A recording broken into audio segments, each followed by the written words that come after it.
Okay, class, please stand for our prayer. Opening prayer, please lead the prayer, collaborate.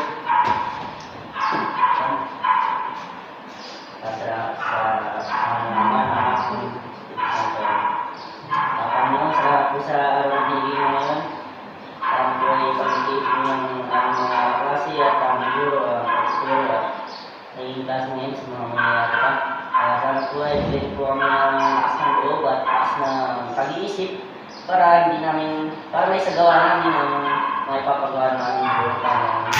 Salamat po sa biyayang pinagkakalob sa pang-araw-araw at sa bawat taon na binibigay mo sa amin. Panginoon, salamat po at ilang po. Salamat po. Amen. Amen. Good morning, class. Good morning, Sir Jerome Bunagwa. Please take your seat. Thank you, sir. Okay, let me check your attendance. Say present as I call your name. Corporate. Present. Los Kevin. Present. Los Mapaye Benjamin. Present. Deseo. Present. Kada. Present, sir. Matcha. Okay. Very good. Your attendance. Before we start the class, let's have an activity. That's called scramble word. Do you have an idea for our activity? No, sir. Scramble word. So as you can see, the title of the folk song na hindi siya naka-arrange. So, ang gagawin dito, igugot ko kayo ng 3. What? 3 groups. 1, 2, 4. 3. 1. 2. 3. And, punta tayo sa kanya-kanya natin group. One. Two. Oh, ikot, two.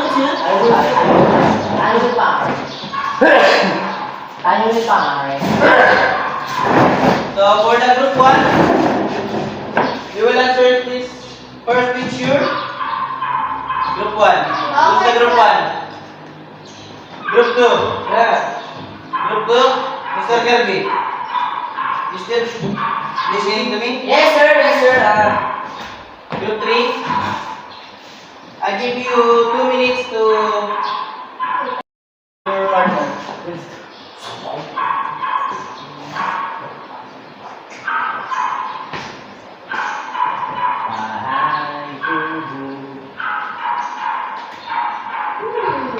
Oh my god, this is so hirap. I can't. Oh my god.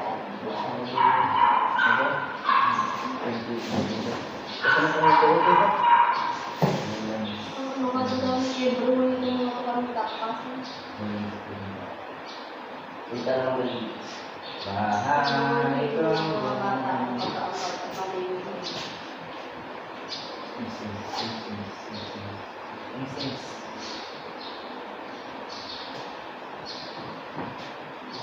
Okay, class, time's up.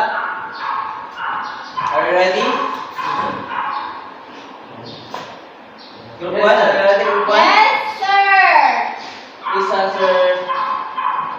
Or am I going to write it? Yes.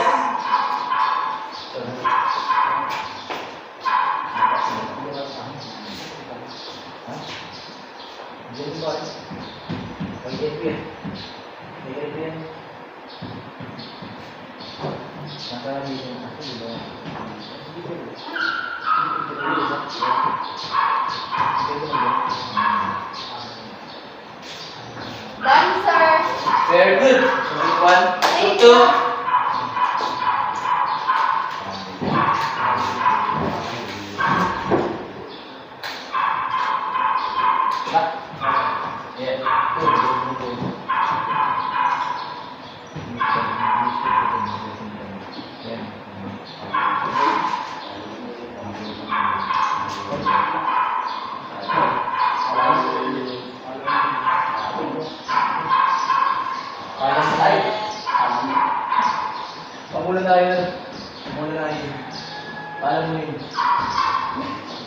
good, group 2. Group 3. Ayan.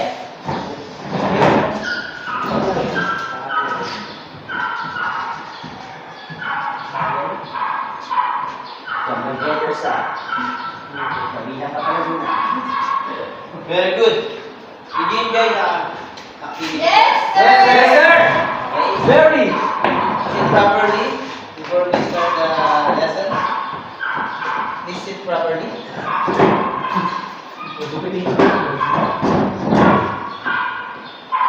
So, what can you say about the song we use in activity? What can you say about the song we use in activity? The 3 songs we used in the activity are our folk song. Very good. Based on our own idea, what is folk song? Acha. Folk song is a traditional music of every Filipino people. Yeah, that's right. If Filipino, we must to know our very own folk song. We must be proud of it and also appreciate it. Our activity has something to do with our topic for the day. Are you ready? Yes, sir. Before we discuss the music of Luzon Lowlands, let us recall the different musical elements. So, please get one sheet of paper to answer our activity. One sheet of paper. Okay, sir. Done. Number 1. What are the 6 elements of music? What are the 6 elements of music? Number 2. Number 2. It is a regular repeated pattern sounds that serve as pulse of musical composition. 2. It is a regular repeated pattern sounds that serve as the pulse of musical composition. Number 3. Blank is a succession of pitches in rhythm. Blank is a succession of pitches in rhythm. Number 4. It means the speed at which a piece of music should be played. Number 4. It means the speed at which a piece of music should be played. Number 5. It is composed of time signature, is the combination of strong beats and weak beats. Number 5. It is composed of time signature, is the combination of strong beats and weak beats. Number 6. The elements of music is all about the loudness and softness of music. Can you still follow? Yes, sir. Number 7. Blank is the process by which individual sounds are joined together or composed into whole, unit, or composition. 8. It is all about the thickness of the sounds. And the last number is 9. It is the sound quality or tone quality of a note played on a particular musical instrument. Are you done, class? Yes, sir. Are you done? Yes, sir. Please exchange your paper.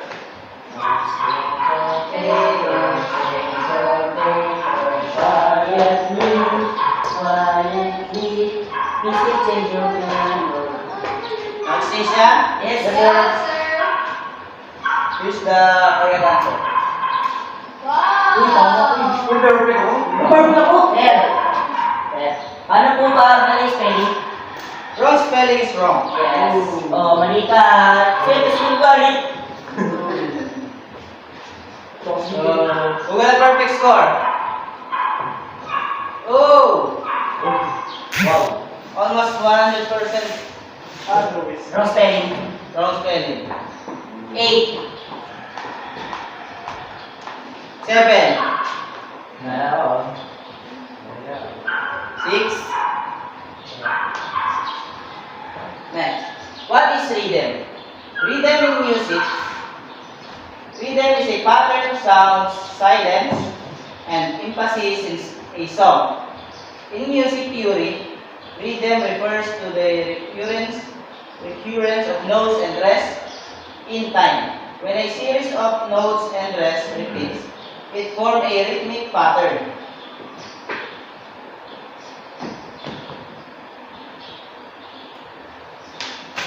Next is dynamics. Dynamics in music refers to how loud or soft is the music.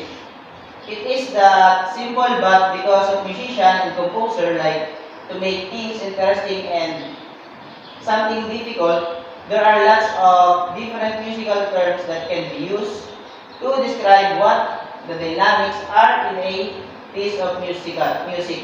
Usually the music term used to describe dynamics are called Italian terms. Here is the Italian term. A pianissimo, piano, mezzo forte, fortissimo, fortissimo. So pianissimo in English is very, very soft. Pianissimo Very soft. and piano, Soft. mezzo piano means Moderately soft. mezzo forte, Moderately loud. forte, Loud. fortissimo, Very loud. Loud. fortissimo. Very, very loud. Very good. Yay. So, melody, who wants to read? Melody. Melody, there are two types of melodic motion. Conduct motion, which proceeds by step from one scale degree to the next, i.e., by the interval of the second, and the disjunct motion, which proceeds by leap, i.e., by interval larger than the second. Very good. Next is harmony. Who wants to read? Ayan. Harmony in music. The sound of two or more notes heard simultaneously. In practice, this broad definition can also include some instances of notes surrounded one after the other.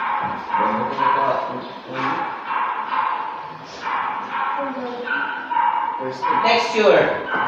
Who wants to read texture? Gustoso. Are you listening? Yes. Read. Musical texture is the density and interaction between the words' different voices. Monophony is characterized by an unaccompanied melodic line. Heterophony is characterized by multiple variants of a single melodic line heard simultaneously. Hophony is characterized by multiple voices harmonically moving together at the same place. Polyphony is characterized by multiple voices with separate melodic lines and rhythm. Very good. Here the example of harmony. The monophonic,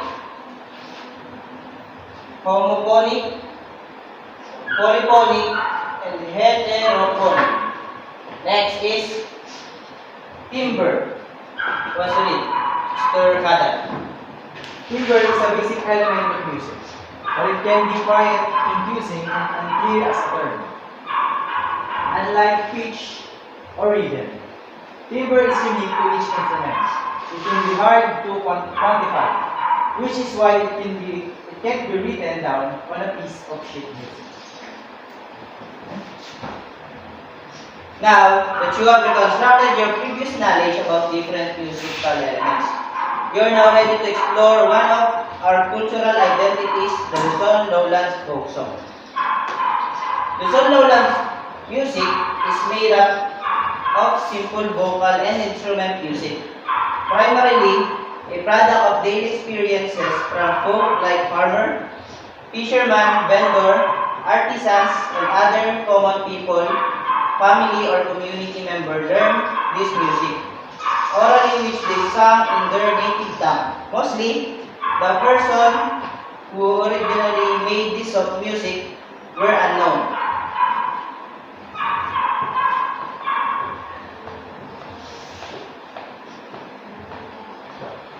I'll play folk song and list on the title of each song, with the dialect used. These are a sample of one of the famous folk song in Luzon.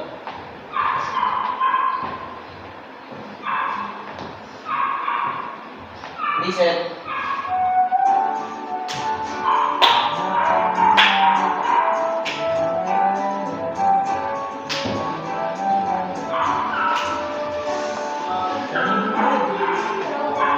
Good, good.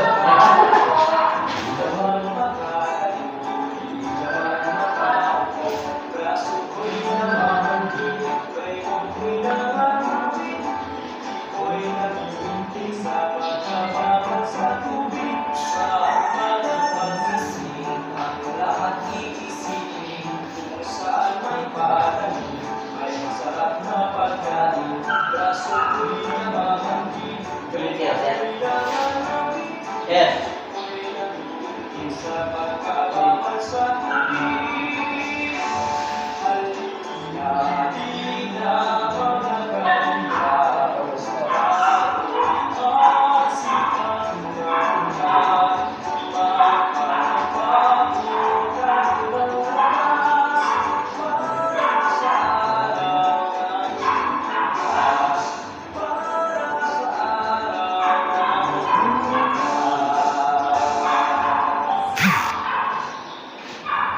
So, based on the video, what is the title of this song?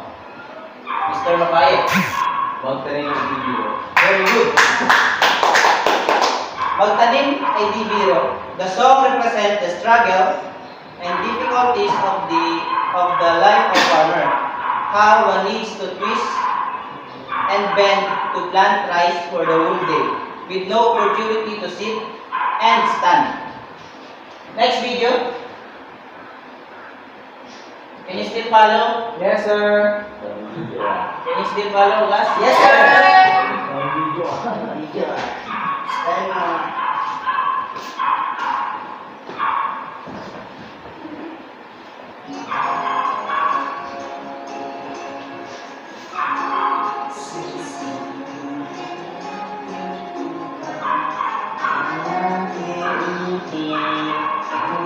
Bilis sumabay.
What is the title of this folk song? Mr. Kalan. Atin ko pong singsing. Very good. Ating pong sing-sing, the song is about missing her Lupis, a ring with a single gem. It expresses the great sentimental value placed by Filipinos on inherited object from parents. Did you notice, class, the melody of ating pong sing-sing is a similar of the melody of Yes. O Ay May Lobo. Yes, sir. O Ay May Lobo, lumilan sa langit. Lumipad na pala, si Matay tulog na. Did you follow, class? Yes, sir. Next video. Anong banggoy? Ano kan? Listen.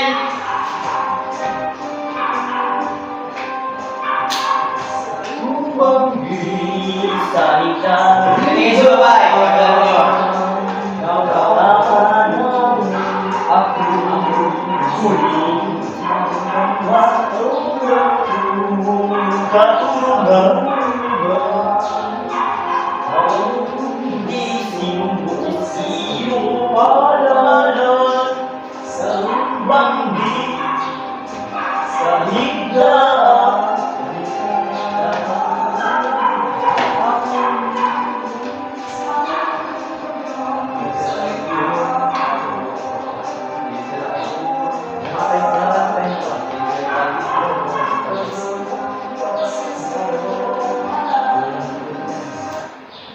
Okay? What is the title of the last folk song? Mr. Red, stand up. Very good. Sarumbanggi, popular Bicolano folk song written by Feliciano B. Gregorio Sr. in Albay more than 100 years. Are you familiar with that kind of song? Yes, sir. Yes, sir. Are you familiar? Yes, sir.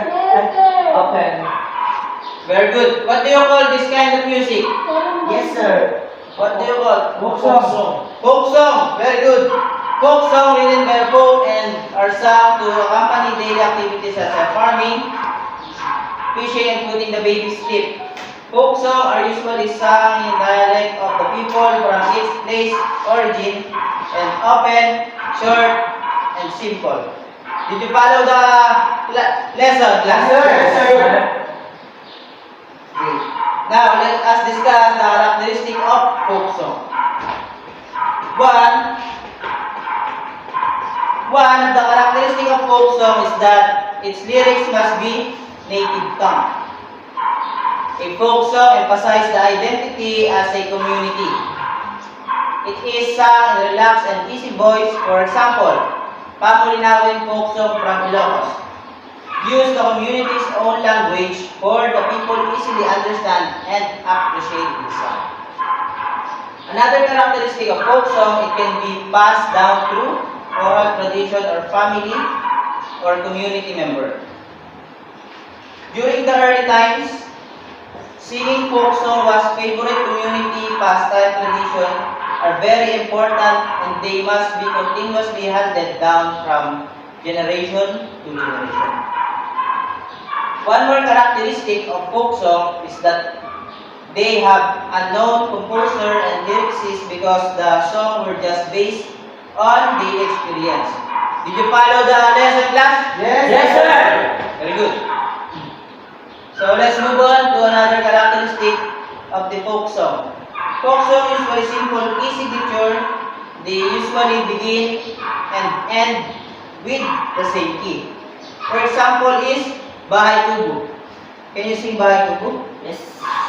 Please sing. Bahay kubo, kahit kunti, halaman luto, ay sari-sari, ikamas at talo, sigarilyas at mani, sitaw, bataw, at ihati. Very good.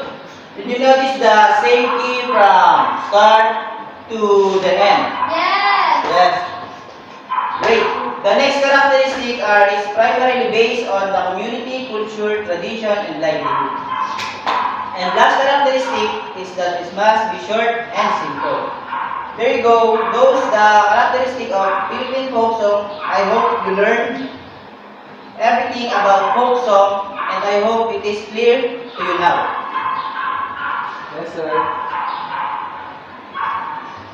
So I will give you a piece of folk song music from Lowlands of Luzon to identify the title and give at least 2 characteristics after listening the song. Are you ready? Yes, sir. So I'll play. Yes.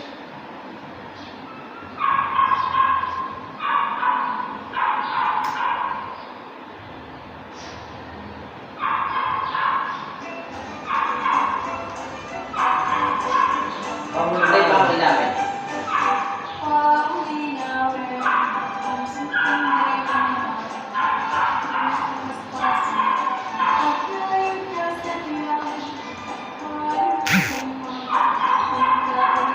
Pangaraw po, sabi sa atin.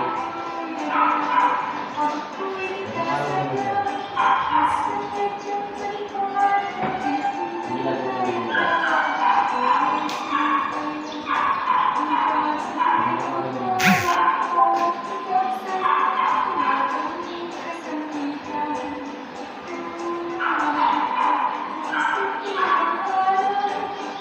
Okay. So what is the title of this folk song? Mamulinawin. So give at least 2 characteristics of this Ilocano folk song. Who want to give characteristic?